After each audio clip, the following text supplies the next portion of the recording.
Welcome back mga katambalan, mga hot topic and issue pag-usapan natin. Update po tayo kay Alden Richard na kung saan nga po itong si Alden ay binigyan nga po ng award para po sa Makabata Hall of Fame and the Net Makabata Star Award at 2025 Anak TV Shield Award. Makikita naman po doon sa post na 2 tropeyo ang hawak nitong si Alden na talaga namang napakagwapo nang tumalo nga po ito doon sa Anak TV Award. At nag-share din ng ilang mga photo itong si Alden ng kaganapan doon sa naganap na event ng award.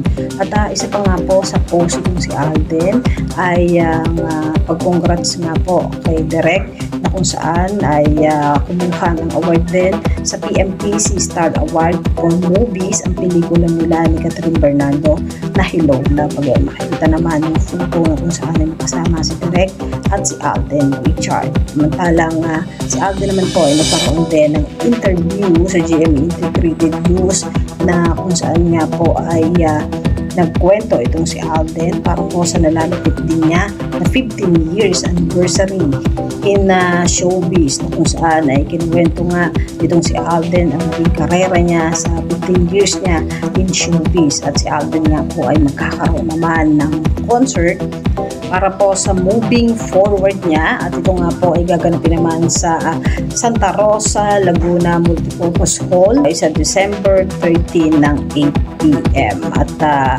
ito nga po ay para po doon sa 15 years anniversary nitong si Alden sa showbiz. At yan po yung mga update natin ngayon kay Alden. Kaya mga katambalan, ano masasabi niyo? Comment lang sa comment section at pag-usapan natin. Yan ang mga hot topic and issue dito lamang sa Tambalang KK.